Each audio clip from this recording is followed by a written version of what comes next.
It can be tough to articulate what it is that makes a game great. Who could have predicted that people would want to play City Manager? You can't necessarily count on the big guys to deliver you a good game. So, what about the little guys? Plants vs. Zombies and World of Goo. Wow, 3 people can make something this good? We thought Among Us was done, and then, yeah, it exploded exponentially. What is this magic combination, this alchemy that makes a game work? The history of game development is littered with failure. Shut up! Both hardware and software. I hope she made lots of spaghetti. There's even an entire Wikipedia page dedicated to commercial game failures, and it is long. And then there's the surprise successes and the sleeper hits. And it makes you wonder, is there a pattern we can find in all this? And if so, what do the people who make games learn from it? On this episode of Reset, we'll talk to game developers past and present, and a historian, in an attempt to unlock the mystery of why some games fail, some become legendary, and a rare few manage to do both. Just being real with you, we don't have any easy answers for you. But what we do find might just change the way you think about the games you love, and the games you thought you hated.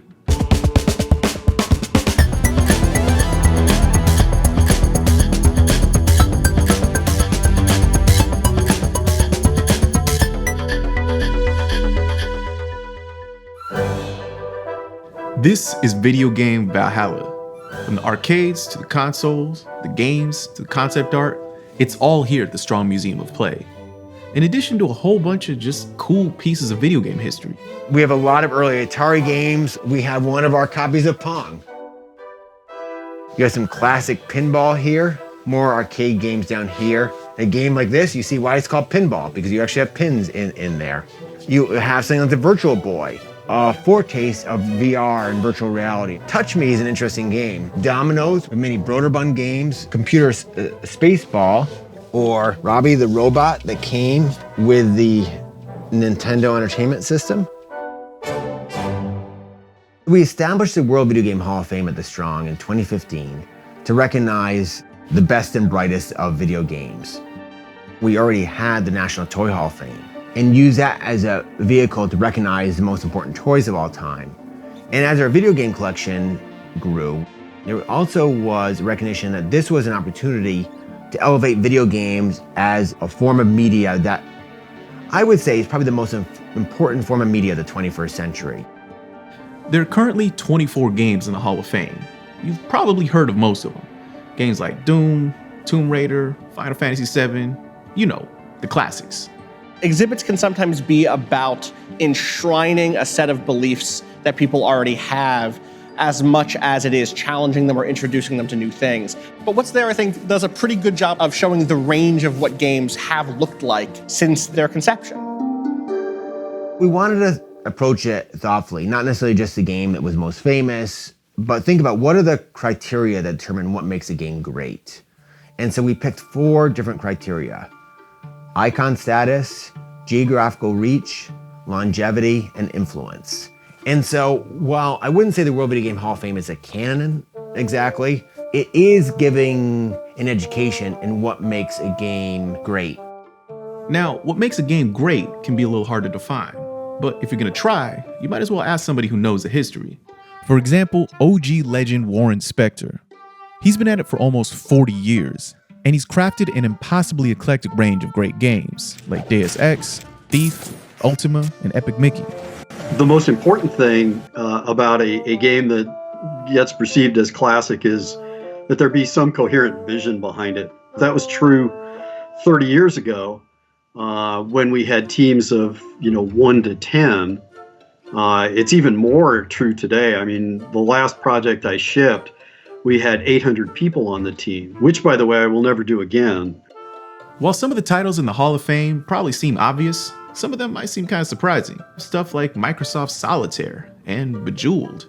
A game like Bejeweled, when it came out, was thought of as like a woman's game or a girl's game. And frankly, it's also an easy thing to fall into the trap of kind of internalized misogyny and stuff like that. It's bright gems smashing into each other. It's not particularly difficult, people would say. Those people have never played Bejeweled, which is a pretty hard game as far as puzzle games go. There are a lot of games that have surprised me in their appeal. You know, even going back to Will Wright's Sims games, who could have predicted that people would want to play City Manager?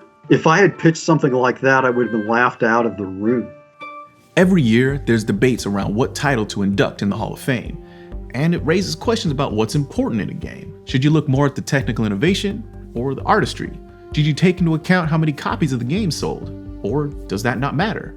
So I think of a game, for instance, like the Oregon Trail. Kids today probably don't play the Oregon Trail unless they're on a sort of retro gaming site. But it was an extremely influential game in terms of charting a path for educational games. That video games can be a vessel for learning as well as a form of entertainment. You might find yourself disagreeing with some of the games that are in the Hall of Fame, and that's fine. Nobody's gonna agree here, not even the experts.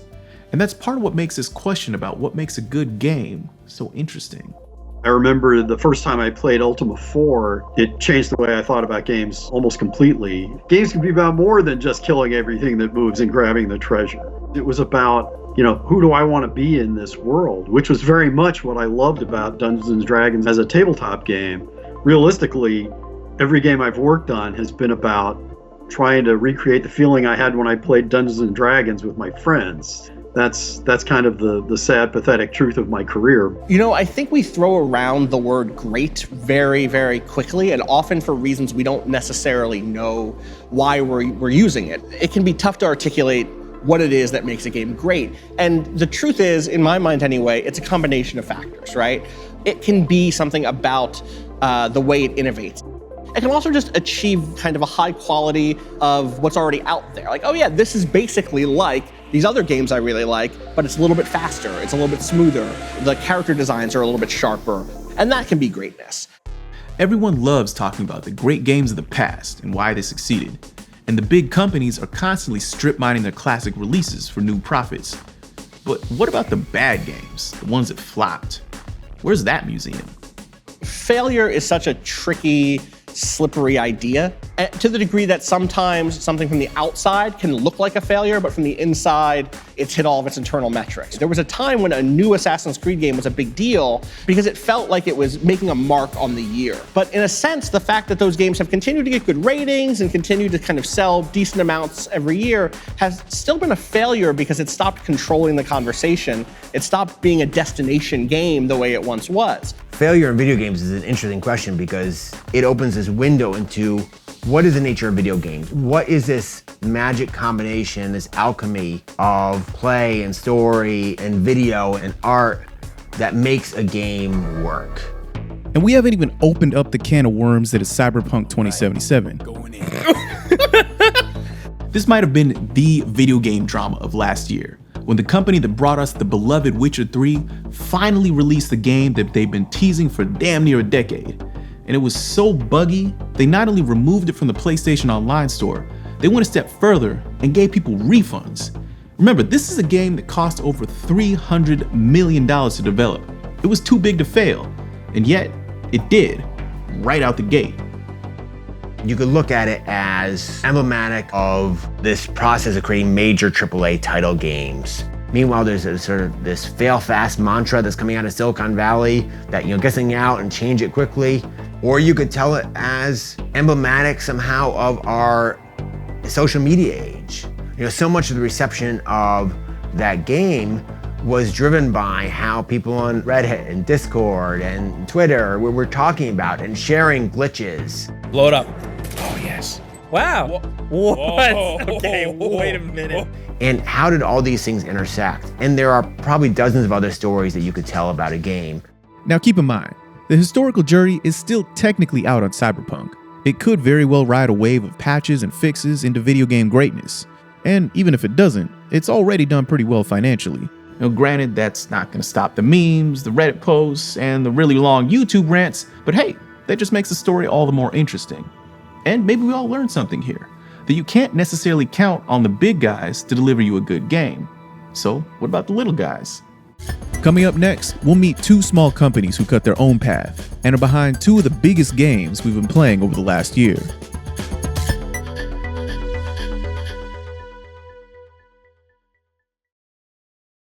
I'm up in San Francisco to hang out at the offices of Supergiant Games, an indie developer with a 10-year track record of fan-favorite games like Bastion and Pyre. Last year, they released Hades, a quirky dungeon crawler where you defy your dad, who just so happens to be the Greek god of the dead. Goodbye, father. As you hack and slash your way out of the underworld. And that game has been winning Best Game of the Year left and right, even beating out the big-budget AAA releases. And who knows, maybe I'll figure out the magic formula for indie game success. This is the main area where normally we would be working and normally it would be less messy. We got out of here in a hurry. Wow, people really did just bounce. I got somebody left their switch. Yeah, exactly. What's this down here? You got an email printed out? Congratulations. Bastion's been selected to be included in the PAX 10 for 2010. Yeah. What's the date on it? Yeah, July 1st, 2010. 2010. That is over 10 years ago. The 7 of us who worked on Bastion, we're all still here. Yeah, wow. Or up to about 20 people, but that includes the 7 people who worked on the Bastion. OGs, yeah. That's pretty cool, man. Thank you. Yeah. Supergiant is kind of a rarity in the world of indie gaming. That is. Woo, that's a big boy. Okay. Despite a marketplace that's more crowded than ever before, they've not only been able to survive, but thrive in a world where most of the attention goes to big studios pushing out big franchises. Everyone who works at Supergiant fits in this room. The whole company fits in this room here? Yeah. Wow. The fact that we could just pile in here and have a conversation and make a decision together has been like pretty core to how we work. In addition to staying small, the founders at Supergiant have something else going for them. An eclectic set of what you might call previous lives. Among other things, Greg Kasavin was a games journalist before he got involved in development. The Red Alert 3 poster behind it Yes. is a fun one. That was a game developed at Electronic Arts, but that's a game that I worked on along with Amir Rao and Gavin Simon, who are the co-founders of Supergiant. So I met them working at EA on real-time strategy games. So you're a big company, right? EA. And then 2 of your friends say, hey, we have this 2-person game studio that we don't have a name for it yet. You want to come make some games with us?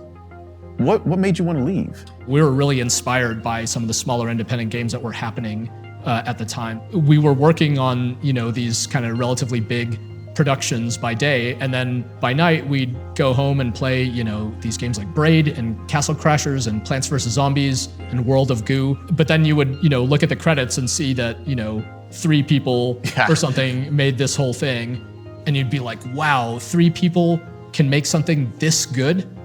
Because here, we're struggling to make something with like 100 people. So I should back up a little.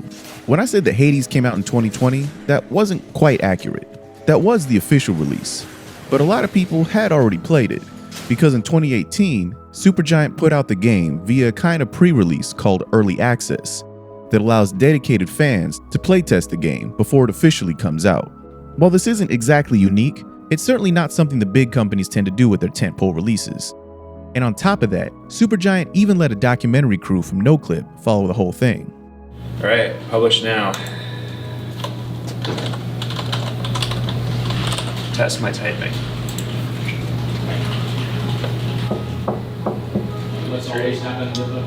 Hey!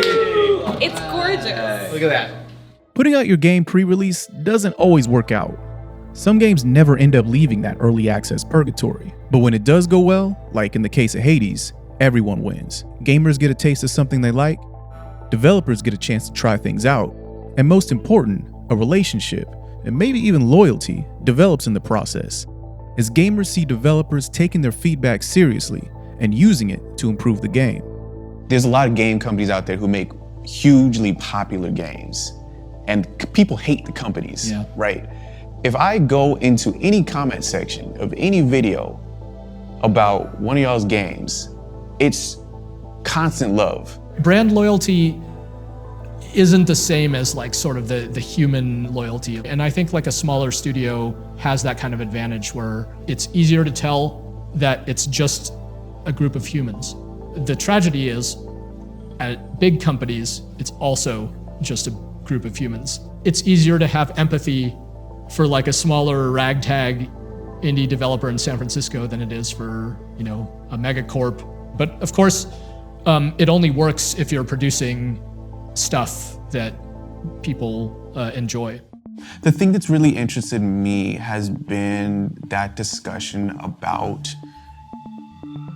where games should be going. Yeah. When you were a kid back in the days, if you wanted to make a Nintendo game, good luck. You can't do it. You can't do it. Yeah, the tools are not there. On the one hand, you know, game development is super democratized and it's never been more accessible than it is now in terms of like the free, you know, professional grade tools that are available. The quote unquote downside of that is that the competition is immense and there are extraordinarily talented people, you know, all over the world working day and night, you know, to try to get their game in front of people. And so it's harder to cut through.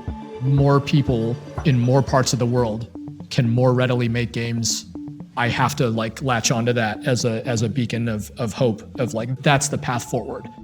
The rise of user-friendly game-making tools and easier access to distribution played a major role in another one of the biggest video game success stories of 2020, Among Us. Marcus B. is one of the three-person team at Innersloth. I have wanted to make games since I was like 7 years old.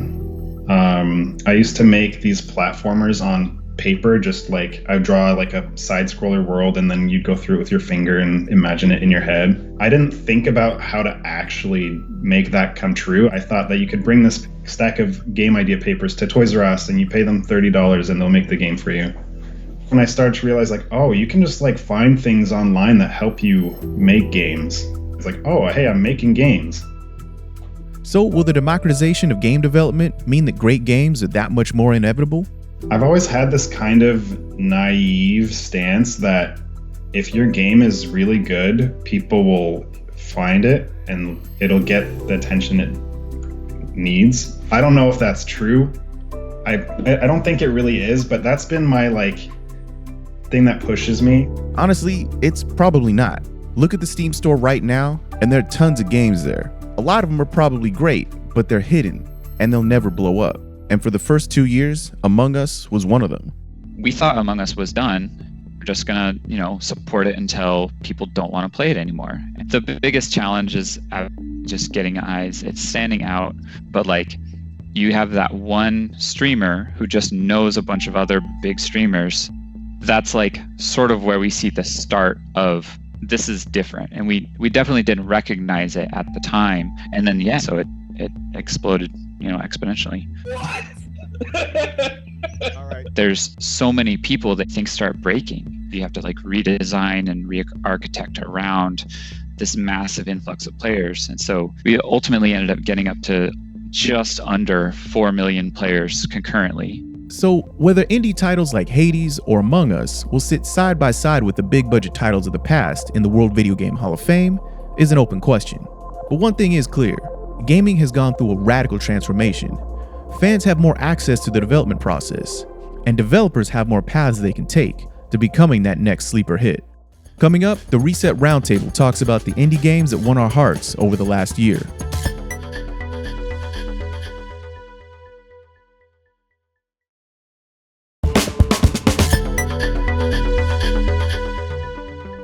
We're back, and it's time to break it down with the Reset Roundtable. Joining me this time are the host of Waypoint Radio, Austin Walker, and the games journalist behind No Clip, Danny O'Dwyer. What's up, y'all? Glad to be here.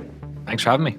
It possibly is the best time to be a fan of games right now. It's probably the best time in the history of gaming to be a fan of games because there's so much out there. And it's got to be really interesting to be a game developer because it's so much easier to make a game. The flip side of that is it's so much easier to make a game. Yes. Everybody's making games. Yeah. And I imagine it's so hard to not get just lost in the current of the flood. I mean, you talk to indie games developers all the time. How are people feeling right now about launching games in 2021? Yeah, it's hard. It's you know, we had that sort of inflection point a couple of years ago where some of those really good indie games came out. Once digital distribution became more standardized, that's when the floodgates opened on that, right?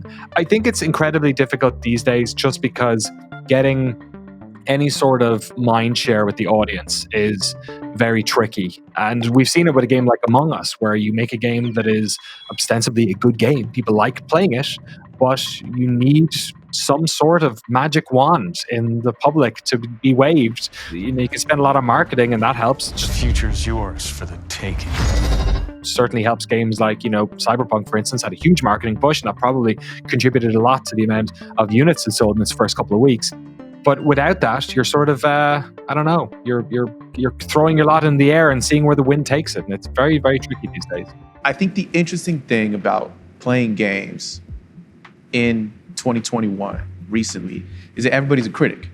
And I mean that in a really great, wonderful way, right? Because if you wanted to really think deeply and think hard about games back in the Super Nintendo era, right, 64 era, I mean, what are you gonna do? We did not have an area where, you know, you can put out your own thoughts about it. Maybe you print up a zine, what are you gonna do? Now, people have a YouTube channel, people have whatever it is, and there are so many more voices that we can talk about. The other thing that's different now is, and this speaks to what you were saying, is like, you have your SNES game, you play it, you're like, oh, it's real buggy. Like, too bad, that's it, it's the game. Now, I think about something like, Danny, you did that great no-clip documentary on Final Fantasy XIV, a game that launches, is a failure in many respects, and now, years later, has become one of the most popular MMOs ever made. Yeah, I mean, and I think that goes to a part of this that we're talking about with the Hades stuff as well, where sometimes these games actually do need some of that feedback to become the game that the best version of themselves, you know? It's two things. It's on a technical side, it's making that game better and that gameplay experience that people want. And it's also that expectation. If you're asking people what they want and you're able to do it for them all the time, you're meeting them halfway or you're meeting their expectation. I really hope over a long period of time that also just helps to change the relationship between players and games. And I hope that over a long period of time, you get enough players who've played something in early access, they find some game that they like that's changed over time, that they start to understand a little bit more about what goes into game development. You know, we have a pretty decent idea of what it means to make a movie. We understand what a band or a rapper does inside the studio. We get all that stuff. But if you ask a random person who picked up and played The Witcher 3, all right, how many people made this? What did they do? What was their jobs? There is not a lot of clarity as to what goes into the process of game development in a mass audience way. And I think the more transparency, whether that's through documentaries like the ones Dexter and Danny, y'all make, or through playing games in early access, seeing that process, getting updates from, knowing that there's a developer who has a name, who is like, yeah, I saw that update, or I saw that feedback and we incorporated it. Hopefully that starts to help change a little bit of what the attitudes are towards game developers long term. I think there's no denying that the general quality bar is constantly being raised. If you look at indie games especially, like what was required of an indie game to be a smash, you know, a breakthrough hit 15 years ago was very different to what it is now. You need to be crafting something really exceptional. And you got to get lucky to some degree, right? We talk about Among Us, right? Is a game that launched, was a failure in terms of commercial success. And then again, like Animal Crossing, this year, the conditions of the world being what they were, and then some support from some big streamers combined really opened that game up, gave them a great deal of success that they would have never predicted after their original launch. Yeah, it really was a perfect example. As you saw earlier in the episode, I mean, if you would have asked, is Among Us a success or a failure? If you would have asked that exactly a year ago, you'd have said, oh, no, it flopped. Yep. It's terrible. Nobody played it. What game? I don't know. What? Among what? Among who? Among who? You mean Last of Us? Yeah, exactly. Totally. Yeah, you have no idea what we're talking about. But then just a few months after that, it's just, oh, no, one of the biggest games out right now. Everybody's playing this game. Has the success of Among Us changed the way you look at things at all in games now? I feel like it more confirmed biases in some ways. How so? Well, in the sense of kind of what we've spoken about a little bit before, that success doesn't just come from the game itself is good. It comes from right place, right time. It comes from partnerships. Well, I guess, you know, it's in some ways what it does is it's a reminder that your first blush encounter with a game might not be seeing it in the right place or right time. So, Danny, your films for NoClip give this really interesting and in-depth, really behind-the-scenes look at what it's like to develop a game. So you've looked at so many games at this point. What is it that makes a good game? I think if there was sort of one thing that pushes a game from good into great, from my experience talking to studios, it's institutional knowledge. It's those people who have been there, who have really honed their craft, and who are able to maybe even lead the people around them in their department into making something from, fashionable and working into something that's like truly exceptional. I think that speaks to something that you hear again and again when you talk to game developers, which is no one really knows if the game is going to work until that final 10% of the development process. Because so many, especially with large games, they're made in bubbles in ways where Department A is working on, the systems for the stealth, the sneaking around, and then Department B is working on environmental design, and Department C is working on music and sound effects or something. And then they all come together and put it together, and it's just wait, this works. Oh my God, whoa! And yeah, it's like Austin said. By the time you sort of put it together and you've only got weeks left, by that stage you're just throwing salt and pepper on it to make sure it's somewhat palatable. Right. And to even complicate that further, and going back to your question of what makes a good game, one of those ingredients is what other games came out this year? What have people been playing? What sort of taste do they want? Have they been eating chicken soup all week? Because if so, if you're gonna feed them chicken soup, then maybe they're not gonna want chicken soup. Or the opposite, which is if no one's ever fed them chicken soup before, they're gonna be like, ugh, what is this? The ground hasn't been set yet, the place hasn't been set yet for something that would otherwise seem delicious to be well received. It's so hard, right? You're taking your shot, but you've no idea who else is taking the same shot at the same time. Danny, you spent some time with the CD Projekt team. What do you make of what happened with Cyberpunk? I mean, I'd love to get the opportunity to get some of those folks in front of a camera and chew it out. It's always hard sitting on this side to sort of read the tea leaves, right, and trying to sort of reverse engineer what went wrong. I think if I was to take a swing at it, it looks like the game didn't have enough runway. Perhaps that had something to do with how big the studio has gotten post Witcher 3. It's often more difficult to fix ideation problems or, find the fun in a game when you have that many people, right? It's when you look at something like the way Cyberpunk was received, or there's some resistance among certain communities even around looking at big Ubisoft games this year after the string of allegations that came out of that company in 2020, and going okay, pump the brakes. I might still play it, I might still buy it, but I'm not gonna use my Twitter to amp it up and hype it up a little bit. And that's an interesting place that we find ourselves in. Thinking about just the studios we just talked about, CD Projekt Red, Ubisoft, you can have a game that releases to rave reviews, sells millions and millions of copies, and then did so, it turns out, on the back of exploited workers who have been working in what we call crunch for a long time. Look at a game like Red Dead Redemption 2, super well received by both fans and critics, sold really well. Red Dead Online is going extremely well. But you look at the history of labor reporting that interviewed people at Rockstar, especially folks who were not doing kind of the prestige roles, not the executives, but the people doing QA, the people who are expected to stay up late and do not just game testing, but make new assets overnight to make sure that you impress the person who's an executive. And it's interesting that stuff in the kind of discourse does not get lumped in with was this a good game or a bad game. We kind of say, oh, that is the process is bad, but the game is good. And I think that conversation is changing a little bit. The other part of that is, and I think this isn't just within games, within tech, is that crunch is kind of this badge of honor. You know what I mean? Totally. And it's often the case that there are not many unions, there are not many co-ops, there are like one or two in all of North America. Worldwide, things are slowly changing. But until that changes, I think, in this industry, that part of this question is going to be very difficult to solve because it has to come from the bottom up. How do you unpack that? It's that type of there's varying levels of what crunch is. There are terrible managers that keep people there. There is a sort of a competitive culture maybe that has people trying to make sure that they're standing above other folks on the pit. There can be sort of an insipid need that if someone goes home, then they're not a team player. That can be a big part of it. Yeah. Or it can be something broadly cultural, like in Japan, where it's just a culture of really giving your all and your work being, a really important part of your identity and an important thing to do. So it's very interesting to go different places and see how that sort of manifests in the type of games these studios make too. So I'm afraid that is all the time we got for this time. We could definitely go much more on this. But yeah, Austin, Danny, thanks so much for hanging out. Thanks for having us. My pleasure. Thank you. And you, thanks for tuning in again. And definitely come back next time because there's way more to come on Reset, the unauthorized guide to video games.